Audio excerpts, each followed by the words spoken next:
very unfortunate that the Speaker is trying to use illegal means to remove people who are elected here with the mandate of the people.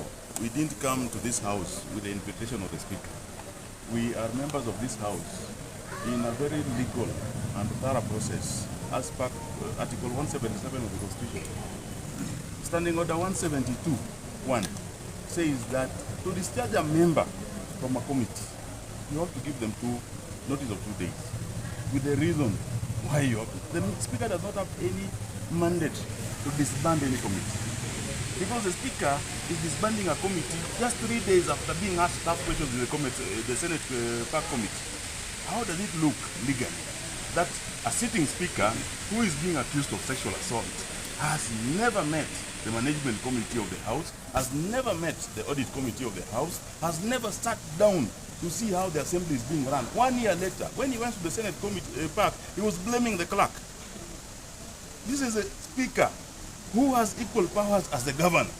So why do we blame the governor if the oversight body is also as corrupt and dirty, and the report shows that 1.3 billion cannot be accounted for? It is very unfortunate that members who are standing for themselves, they have not done anything illegal. Me, there's nothing I did illegal.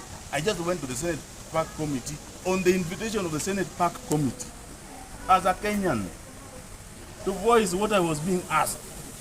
Sasa, you are being punished because you don't allow the corruption by the Speaker and his cartel in the assembly. This house has to be run by the law.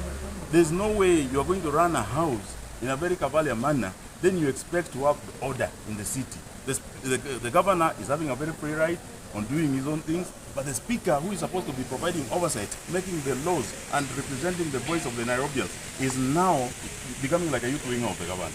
It is very unfortunate, Nairobians. And I hope that we will realize that you have to stop this thing, no matter what it will take. Because I hear that the Speaker is hiring thugs to try to intimidate members. You see the kind of shortcuts he's using. He's removing members from PAC committees. Why is he doing those things?